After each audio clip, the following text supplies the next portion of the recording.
Good morning. What's up? Good What's morning. Good up? morning. What's up? What's up? What's up? What is going on? How it be? How it be? Another Friday, another week is ending, and they just going by real quick. I don't know where they're going. They going by. And what's going on? Yes. Yes. April's around the corner. That's my birthday month. I cannot Oh, wait. April, April. Yes, it is Man, April. spring. The rain has been hitting us, what, 2 nights in a row? Yeah, Hard. it was coming down last night. I normally Spring sleep said, through I'm that. coming through. Spring said, I'm coming through. Yes, Move I normally aside. Move sleep through it. aside. But So I yes, normally we are sleep here. through it. We're here for another vulnerability moment where we are taking deep dives into understanding. Like I said, I always say this, Mr. Vulnerability. You have been taking us What's up? through master classes each and every Friday. And now we're about to get into the leadership in the workplace and how we can take action in the workplace and get us to be a better leaders, because all of us can be leaders in one way or another. You don't always Yes. need the title, but when you're doing things in a leadership position, you want to make sure that you come from a vulnerability place. And we're going to talk a bit about that Mhm. today. But I want to make sure that folks, we want to say thank you, first of all, for allowing us to do these mini series. And you guys have been coming through like gangbusters and having great conversations with us, dropping in a lot of amazing comments and your perspective of a lot of what we've been talking about, especially with vulnerability. Uh, but I want to say, Carl, you have a program going on that gets us Absolutely.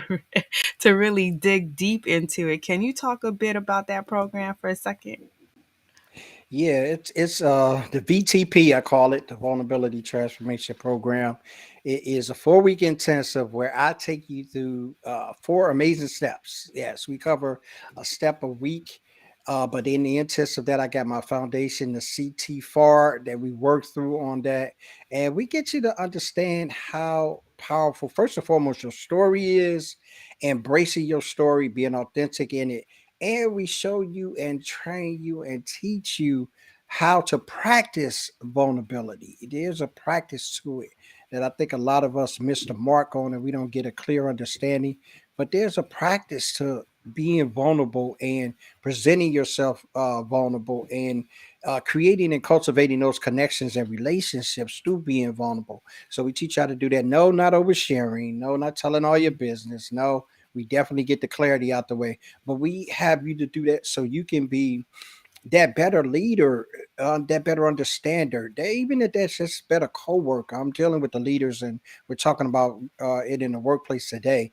But even that co-worker, where you'll be the one that creates the space where things are genuine and authentic in your area, and you'll be surprised how that will push out to other Mhm. areas, other departments, even the company at large, and you'll be the shining star to change the culture right in your very place of employment. So slick for that. Yes, I love that. And with that being said, let's dive in because Yeah. we like to keep our Friday mornings open and quick.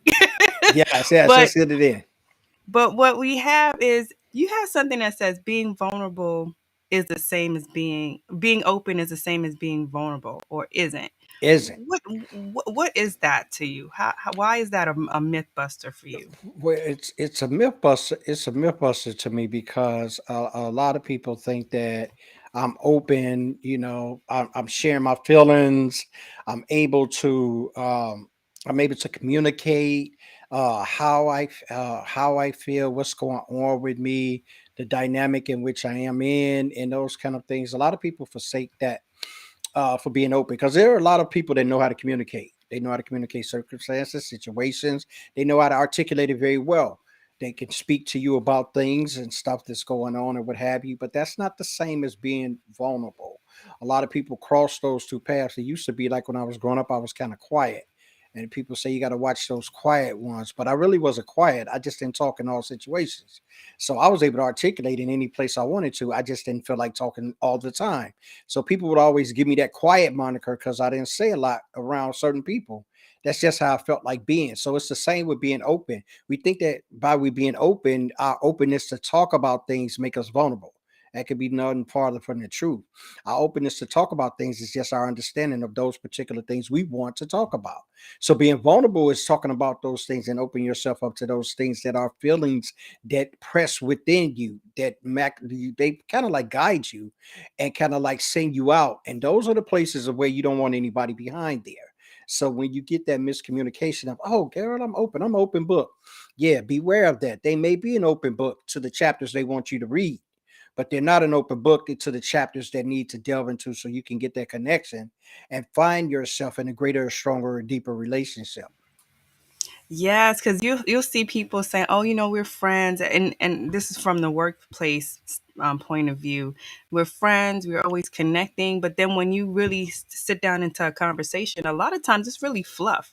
They're not really talking about anything deeper, and a lot of times, how do you separate that? So we go to work.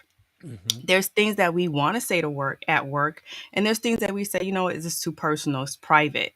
So how do we start to distinguish a balance and that line to say this part of my life is I want to say appropriate, is appropriate for me to share in the workplace to allow me to be more vulnerable, for us to now be as a team, a stronger team, build better relationships, things like that.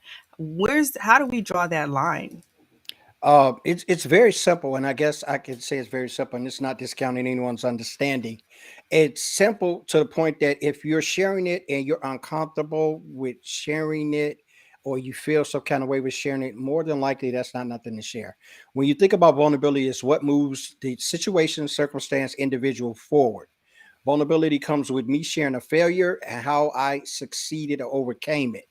Those are vulnerable moments. Those are things that we don't want anybody to know because we never want anybody to know we failed at anything. But spoiler alert, everybody knows you failed at something. If you tried anything, you failed at it. It is common. It's humanity.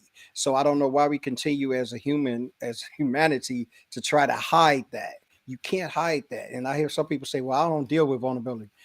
That's farthest from the truth. Vulnerability resides right in you even more because you don't acknowledge it. When we acknowledge those things, we become powerful over them. And a lot of times we stand in fear of placing vulnerability or being able to share things because we have shame attached to those things. They're not pleasant moments. They're not pleasant. They don't show us in a bright light.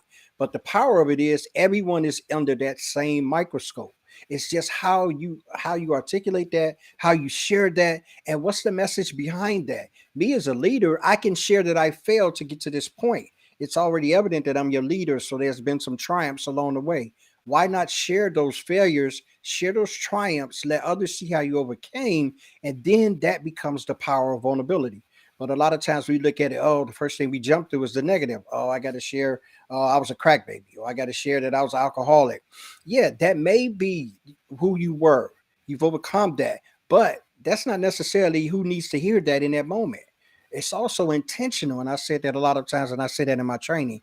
Being vulnerable is strategic and intentional, not to be disingenuous. It's definitely genuine, but it's strategically enough. If I got a deadline or something and I'm struggling with meeting that, and I got a lot of people I'm holding to the fire about their deadlines, the optimal moment is for me to say, yo, guys, I'm struggling with this right here. So I definitely empathize with you guys and what I put you guys through. Let's work together as a team. Let's build a solution and let's get the job done. A lot of these things that we put on are just really barriers to us being successful, us living a fulfilled life, and us doing the things that we need to do to move on. Yes, and Giannis, they come with these good questions. Because I think Yes. you were touching on it a bit, Hmm. where he asked before, like, how do you how do you tell the difference between being vulnerable and just being too emotional and Uh, over emotional? Because that does happen as well. It happens, but they're in two different states. Emotional is the feelings that you're coming out of trying to get someone to see the situation. Vulnerability is describing the situation of which you've overcame in. There was a failure in that situation. You overcame in it and you're providing a solution. I can't provide you a solution emotional. That's why a lot of times arguments happen. That's why a lot of times disagreements happen because I'm coming at you at a level that you not typically, us as humans, we don't typically work too well in emotional situations. Most of the times, I know you hear people say, I work well under pressure. Yes, pressure and emotion, two totally different things. A lot of times we can marry words together and meanings together, what we understand words to mean. But emotional is not vulnerability. My vulnerability is just me that I've been through something, short case in point.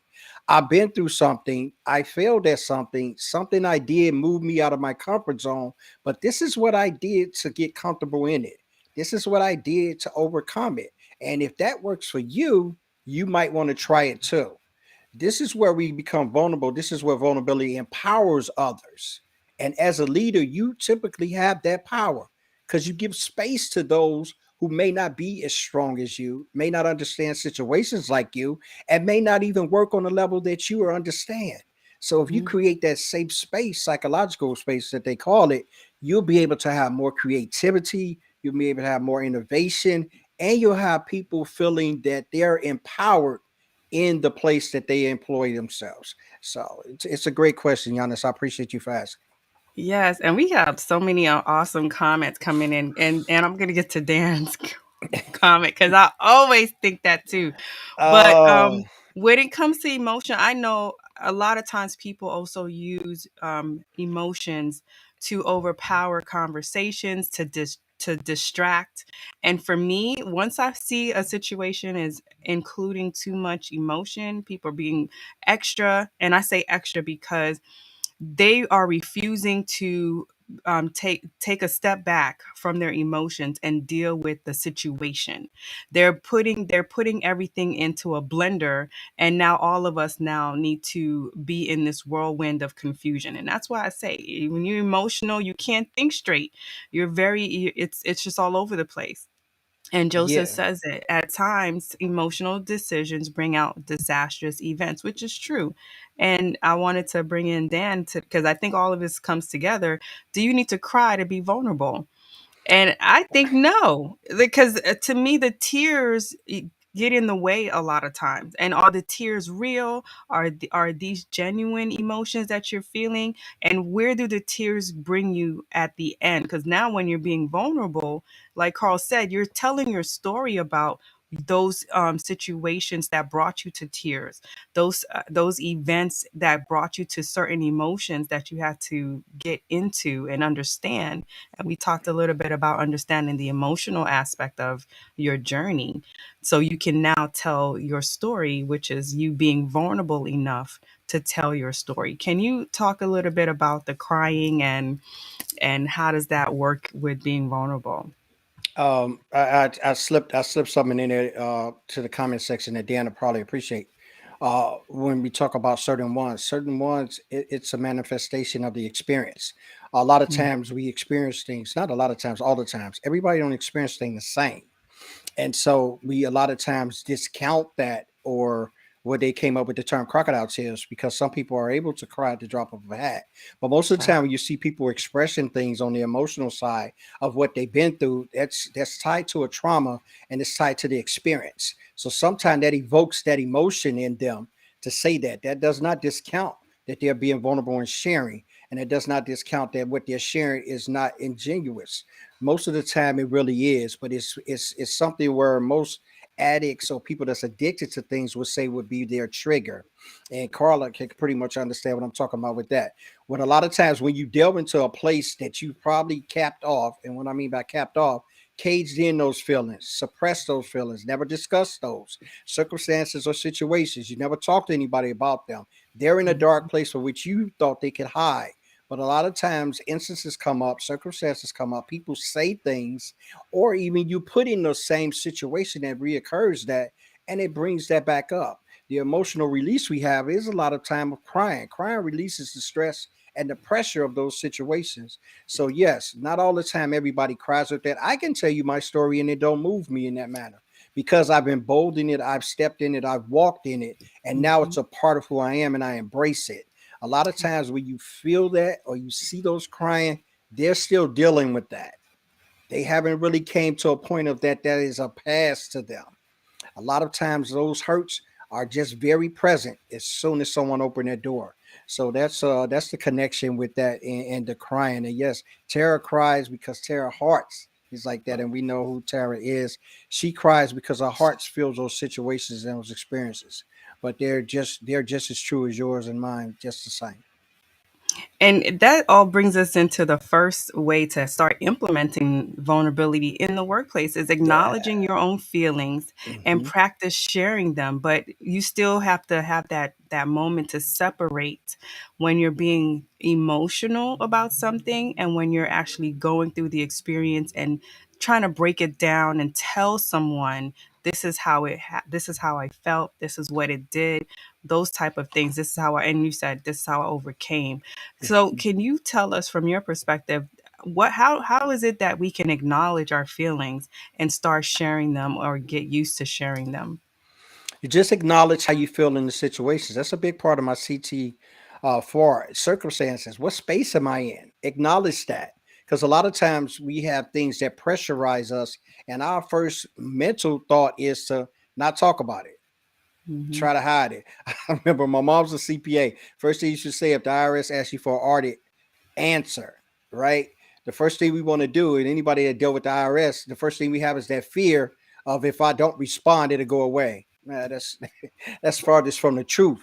You have to answer and you have to face it. I know, and I'll say that a million times. I know that it's hard. Practicing vulnerability is hard. You dealing with yourself is hard. We've had the greatest opportunity to do that, and a lot of us did not. A lot of us ran from that and say, "Oh, I want to go back to 2019." I'm talking about the pandemic. It gave us an opportunity to sit face to face with those fears and hammer out some of those things that have been keeping us far behind in life. But acknowledge those feelings. How do I feel about this? This is how I feel. And a lot of times we can do that in our very homes with our spouses, with our children. Acknowledge the things that you don't like, acknowledge the things that you do like. Communicate and articulate how they make you feel. Those are the beginnings of embracing vulnerability, because when you stop holding things up, and I didn't raise my kids as that. If someone does something to you, let them know, and you don't have to let them know at 100. And when I mean that, I don't mean you. I don't have to be hot. You don't have to be mad. You don't have to scream. You don't have to shout. That's what I mean by 100. There's ways that you can articulate that very thing that you do not like at that point, and there's a tactful way to do that. And then from there, you move on to the elevation of what it takes to get that done or to have that person understand. But we have to practice that. And in practicing that, you have to do that. Honey, I don't like when you talk to me that way. These is for the spouses. I don't like when you talk to me that way. I don't like when you address things that way. I think we should have a better way of discussing that. That's acknowledging your feelings in the workplace. A job. I talk to my supervisor all the time. Could I talk to you in the conference room? I don't like the way you came at me in the meeting. So if there's something that you want to address, can we do that in your office? Can we take care of that on another level? People will respect you for that. Oh, don't get me wrong. You'll have some idiots that continue to try to prove you. But most of the time, people will respect you for that. And when you get into a practice of that, it's much easier to do. Exactly, exactly. And Giannis asked two questions. One is if you're open to your emotions daily, does it get hard to overcome this? And I guess this means being over emotional, Giannis. Let me know if that's Yeah, where let me that know question is going. on the end of that, Giannis, and I can tap on that. Thank you for chiming in, my friend. And the second one is, are we allowed to be emotional at work? If I cried, would it be a hint of my intelligence? And again, it's not just about crying.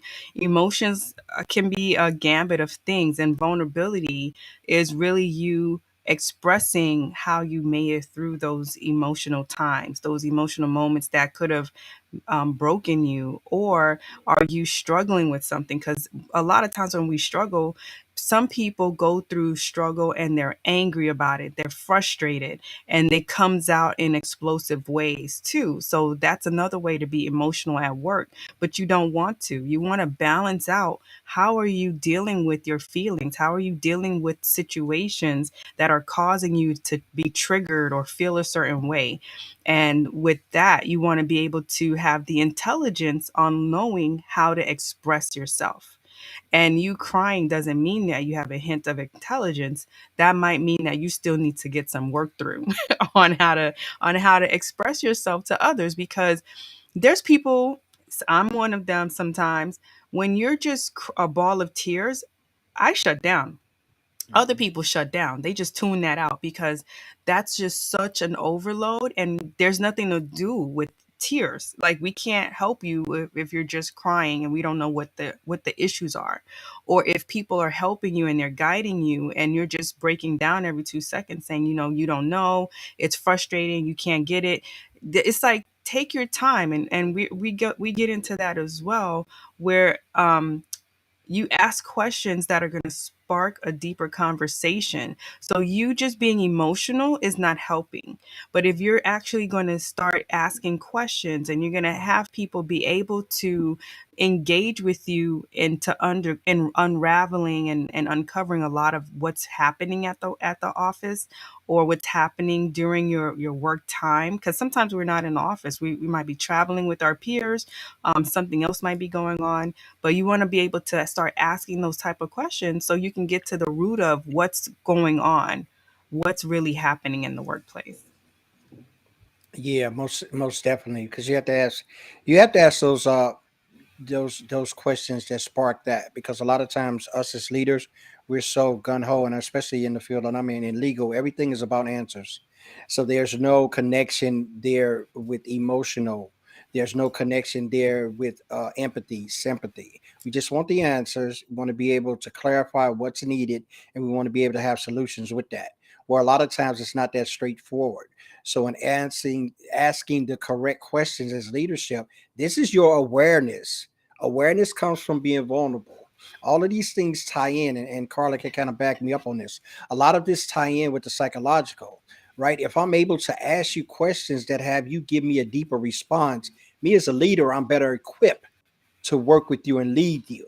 And so I tell a lot of people when they work with me or potential clients want to hire me, I say, you must be truthful, you must be open, and we must be honest.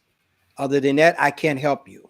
And don't expect me to, because you're not giving me and providing me with the tools necessary to create the greater you.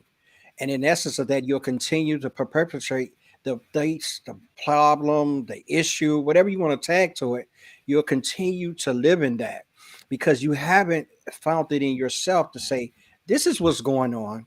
I'm going to address this and I'm going to move forward. These are the things that makes you a better one. This is how you're going to live a more fulfilled life. It's not the 6 steps for 7 figures. I had Exactly. to And tag then you that in. can't, and you can't, you always go back to that one, but you can't have it where, you know, you're expecting others to, I guess, figure out why you're feeling a certain way, or why you're behaving a certain way, or why you should be, why they should see you as vulnerable if you're not.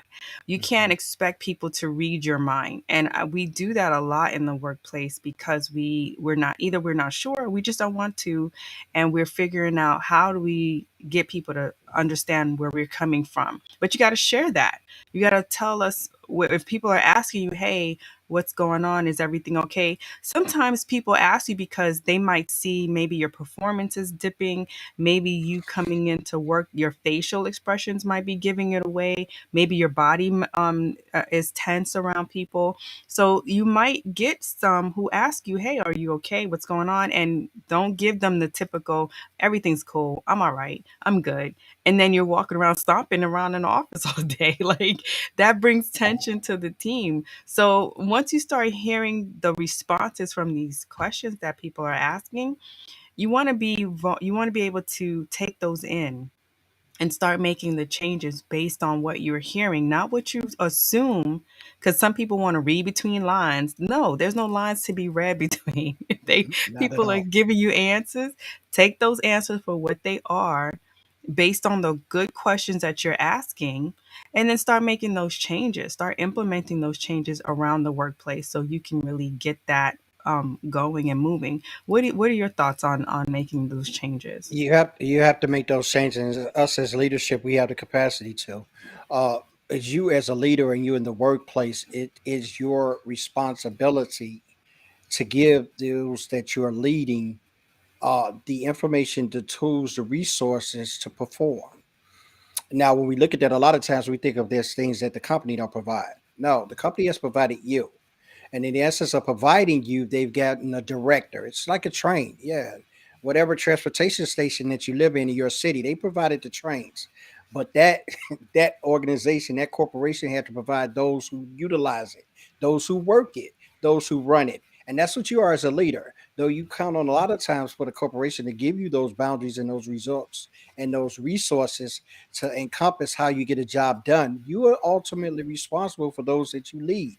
And in doing that, if they're coming to you with things that needs to be changed, you have to hear that. And you have to understand, what can I do? Because of course, all things we don't have the power to, right? But therein lies where we miss the mark a lot of times. Communication is the key. If there's something that I work with or people that I'm leading, if there's something I can't change, I'm letting them know the things that I'm doing to represent that change. Because I may not be able to fix the individual item that you brought out to me, but I may be able to make you work with that item much easier. I may have a resource that will enable you to get past the obstacle and be able to perform that. That's a vulnerable part of me being self aware as a leader. That's also an understanding that I have to have my employees or those that I'm leading be able to come to me when things are wrong.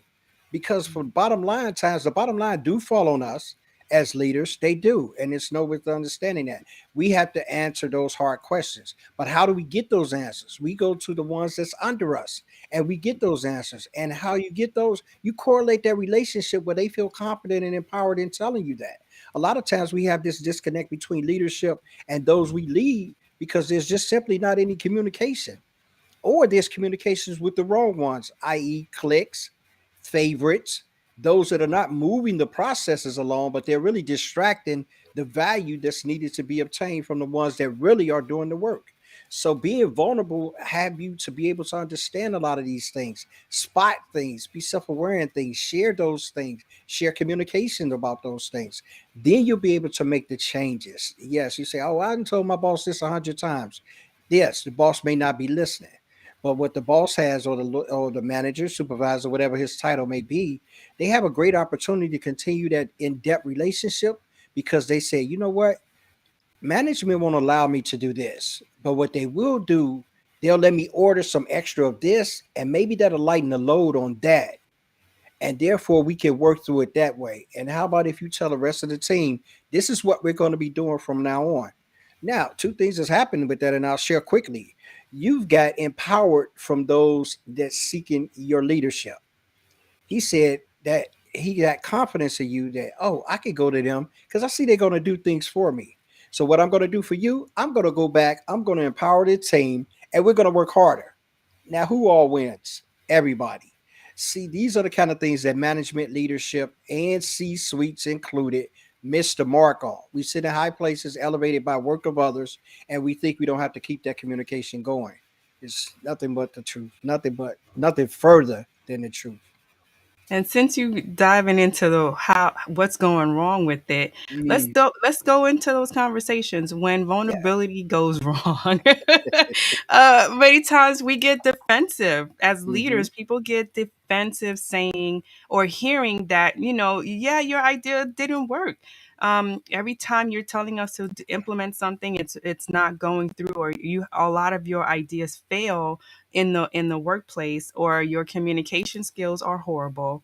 Hmm. And when you're hearing that as a leader, you got people who are real so defensive, and they go into their click mode. They Oh, gather the don't people mention that. that who they gather the people who cheer them up, and even when they're wrong, they don't say they're wrong. They're just like, oh no, that person, they hate you, they hating on you, whatever. Like, no, you're not good as a leader. That's all. Hmm. Like, there's ways to improve. So it's about avoiding the defensive mechanisms that always jump into these things. How do you see them, or what can they do to start avoiding that, to Uh, getting defensive? just be my favorite answer to that. Avoid getting defensive is if it's something that triggers your defenses to come up, it's something you should evaluate. That's point blank. If you're defensive about anything that you're doing, you should evaluate why you're doing it and how you're doing it. Because for the first part, if it's something I'm confident in, I'm not defensive in it if you come across not that well to you, because I'm confident in what I'm doing. So therein lies takes me back to the drawing board and say, okay, how can I explain this? How can I articulate this to her because she's not getting it? My point is not, oh, what's your problem? You don't understand what I'm saying? No. My point is never to get defensive. If you don't understand what I'm saying, or you don't understand, and I hate to use the term argument, but that's about the closest I can get. You don't understand me, my argument or my point that I'm making. I feel good in understanding and knowing that, because that gives me more information and more ammunition to say, okay, there's more research I have to do so they understand it. There's more that I have to get involved with, or there's more one on one care that I have to take with that one so they can get it. I don't come to the table with in the meeting and you don't just you agree, because a lot of times management make wrong decisions. Let me rewind that. A lot of times management make wrong decisions. We tell them wrong things to do, and we put in wrong procedures. And the first thing we do is get defensive. First and foremost, because we're sitting in the boardroom and we're not doing the work. So there's no attachment to the decision we made. Secondly, we think that we know more than they do, which is furthest from the truth. Because if you go into your company, most of them may they might know the paperwork, may they might know the payroll, they know the job they doing, and they know it better than you do. So when you look at that, the only thing that I can take away from that is not being defensive. Hey, how can we work together? Hey, what can I do to help? Hey, how can I improve it? They're the ones that's footing the bill for the bottom line. Your name is just only on the moniker. And just like with any construction, it can fall if it isn't taken care of. Yeah, so and then part of that is being comfortable because we said this Mhm. the whole series. Be Yes, comfortable with those uncomfortable moments. You want to be sure that when those conversations do come up, because that's part of you asking those questions, right? If you're going to ask the questions, how are we doing? And you see them all the time. I just saw one pop in my inbox. I'm like, where they give out the surveys to touch oh, the temperature yes. of the company. How They we go to file doing? 13. Man, how we doing? What's going on? Are we hitting the mark? And when you start saying no, no, no, okay, page 12. Look, what else we saying on page 12? No, no. Like, but they ignore that because somebody's in their feelings or they're just feeling like, oh, well, you don't understand the bigger picture. We're not saying that. We do, but the issue is whatever cog that we're working on right now in this entire wheel system, this over here is not working. And Yep, when you're not comfortable enough to see that, hear that, acknowledge that, and start to prepare to make changes towards that, then it becomes a problem and a situation in the entire workforce. What do you think about that? absolutely. The one thing that you have to do is you have to be okay with those uncomfortable moments. Those uncomfortable moments, and I saw Robert has said it, being defensive is damaging. It stops you from learning and growing. Definitely the key, and that's part of being okay with those uncomfortable moments. There are going to be times, in essence, that yeah, Rob, I'm in a undisclosed location. Stop trying to track me on Instagram and LinkedIn. Wait, he's got me sidetracked. But being in those moments and being uncomfortable in those moments are our opportunity to seize learning and growth. When those moments are uncomfortable, that's the point in place where you are pushed past what you already know, where you push past where you already been, and where you push past where you're already comfortable at.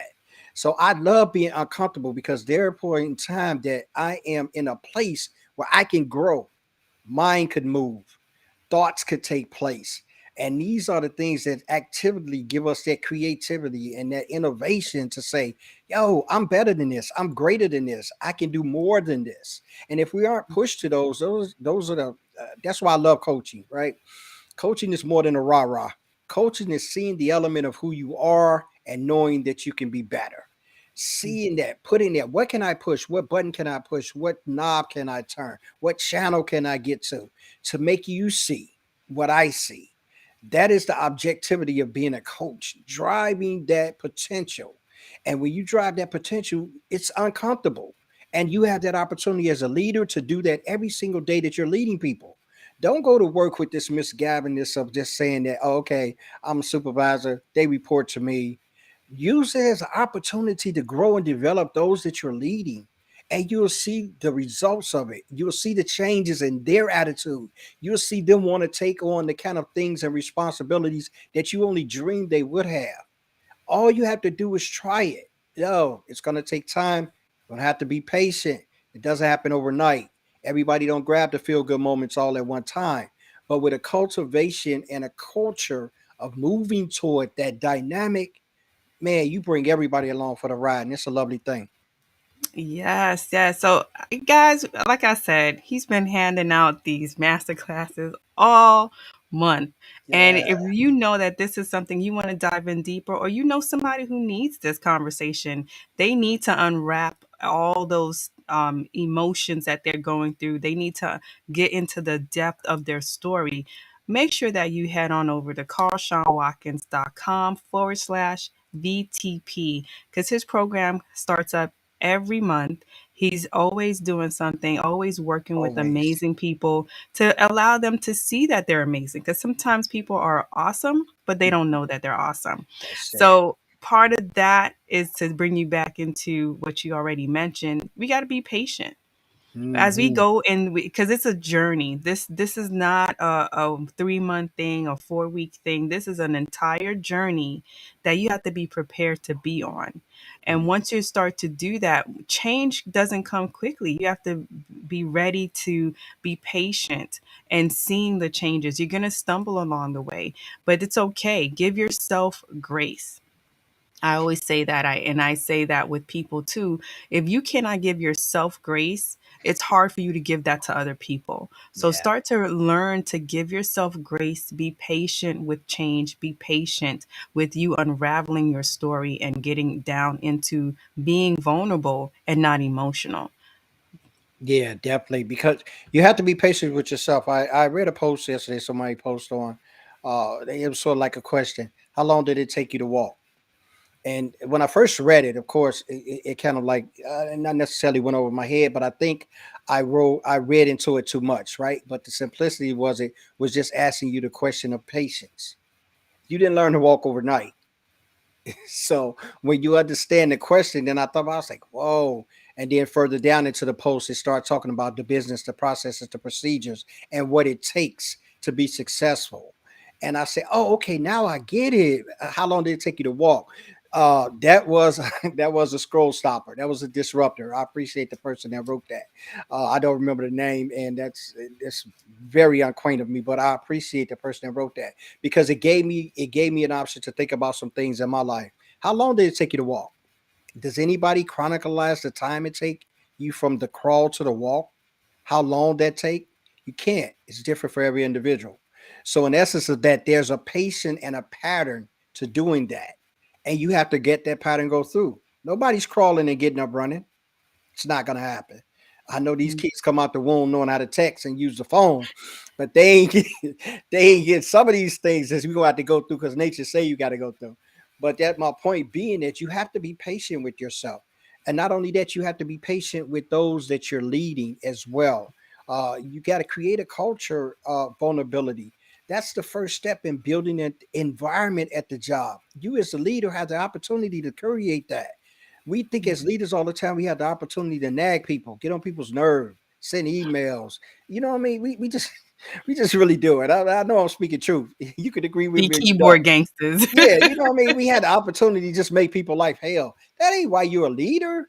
That's not why they put you in charge. Some of y'all may have got it as a favor because you was a pet. But I mean, for the most part, leaders want to cultivate that culture of vulnerability, inclusiveness. You want to have an environment where people feel open about sharing failures, learning and growing from them. And the vulnerability pushes that accountability. Because if I'm open enough to say this is what went on, that automatically draws you into saying, okay, I can say what went wrong. I don't have to hide it or try to fix it or let it manifest into a bigger problem 3 months later because I wasn't open enough or my culture wouldn't allow me to say, I messed that up like in January. Here we are in June and you wonder why the numbers don't match. Oh, because I didn't do it right in January. Well, you ain't say nothing. The culture, it was gonna make me look like I'm stupid. I didn't know anything. I didn't feel comfortable. We have to remember all of those things play in place as us for leaders, and we hold the power. We definitely hold the power. So you hold them accountable to the mission. You hold them accountable to their goals, and you give them the opportunity to share, grow, and develop right among you. How great is leadership in that? Yes, and I cannot wait for April. We have some things coming Yes, up for that where we're mhm, going to touch on four different aspects of all of this. And absolutely. we're going to start it off with vulnerability and get into the content of How do you create content around being vulnerable? And Mhm. of course, how do you use video in all of this? Because you see us on video every Friday, and there's a lot of us in this community that we do lives, we do pre recorded videos. So, how do you really get into video and showing up vulnerable in video? And of course, my specialty, putting it all together on a website. So people are seeing you in a vulnerable position, but not a weak position, Ooh, because that's where we're here to help you transform your vulnerability into your superpower. We're not here to do weak stuff. We're not here to do that. We're here to make sure that you are empowered and others that you work with are empowered. And that's all through understanding you being vulnerable in leadership. And of course, if you're in corporate, in the workplace, how do you bring that all together? So I can't wait for April. Just wanted to thank everybody who came through this morning, because this was a good one. This was a good conversation, yes, a yes, much needed conversation, as a lot of you have expressed. And I just want to say one more time, thank you, Mr. Vulnerability, because I have a lot of notes. I have a lot of things that I was able to get off my chest. absolutely, And absolutely. a lot of things that I learned, because you actually broke down what was the different types of vulnerability. So those of you who might have missed that, please head on over to brooklyn custom designs.com, BKLYN customdesigns.com / live dash miniseries. That's where you'll catch our shows there. And until the new one comes out, you'll catch the replays. So make sure that you are checking us out there, so we can keep all of this conversation going, because this is how we grow. This is how we get better. And of course, this is how we know what to do with each other's emotional spaces, so we can respect that and build those type of places for each other, those comfort zones for each other. Yes, What's your definitely. last words? Definitely make sure that you go. It's been a wonderful month of March. Each Friday, we've touched on a lot of different things, and we've given you a lot of nuggets to move forward and start the practice of. Uh, Schedule a clarity call with me today. Go to the website carlsonwatkins.com. Get an appointment. Let's talk about some things that you want to move forward in, that you want to be empowered in. Everything is confidential. There's nothing shared. Only thing I share with you is the power to be, and that's what we all look for. So come there. Also come to the program April 5th, 4th, I think it is, first Monday in April. The next session of the Vulnerability Transformation Program on. It is a psychological safe space that I've incurred and cultivated for you to get off of your chest some of the things you need to, in a space of people that are learning from you as well. You'd be surprised how sharing your story, because that is the prime foundation for everything that I do. Sharing your story will empower others to be greater than they are. So we appreciate you guys coming back. We look forward to seeing you guys in April, and we look forward to bringing you more from our mini series. Oh, that was mini series. You Oh guys have a Lord. great weekend, and we appreciate everybody that come by. Everybody that came by for the whole month. So we'll say this real quick. I know we on our time. Everybody that's came by the whole month. Those that have sent me DMs, asked tremendous questions. Continue to ask me that. I have a post today that I posted before the show. It's called Ask Me Anything. Put your question and your email in the comments, and I will respond to them. Definitely. It's a promise. Look forward to seeing you guys next month. Peace Deuces. out.